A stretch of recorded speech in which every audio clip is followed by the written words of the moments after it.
I want to go back to what I was talking to Mandeep Singh about, that comment on the call from CFO Amy Hood at Microsoft saying to monetize all the investment in data center is a 15-year timeline. How did you react to that?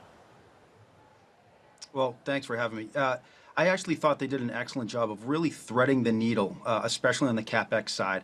I think what they did over and over again is really emphasize that this spending is going to be very, very meticulous. And what they did is it's predicated on demand.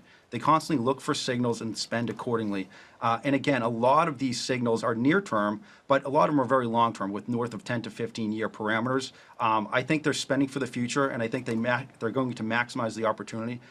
Management has said over and over again that the risk of missing out on the AI trade greatly outweighs the risk of overspending. And I think they're excellent stewards of capital, obviously, and I would trust them with whatever CapEx plans they have. Just really quick on Microsoft. They seem a victim of you better not miss estimates at all in this environment. Is that fair? Yeah, it was definitely fair. So Azure grew 30% year over year, which is absolutely tremendous for most companies.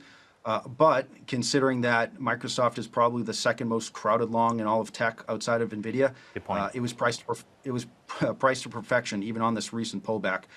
So again, it was at the low end of guidance. They put out 30 to 31. We heard that the buy side was closer to 31 to 32. Initially, the stock did sell off 8% as a knee-jerk reaction.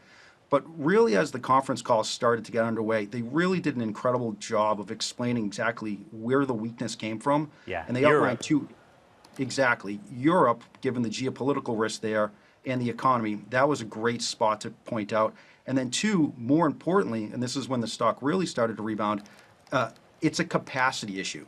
This is not a demand problem. They simply don't have enough chips and infrastructure to satisfy this AI demand. So I think once they alleviated that, the stock really rebounded and it's almost back to flat.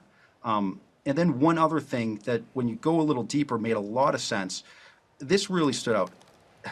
AI demand actually helped grow Azure by 8% this quarter.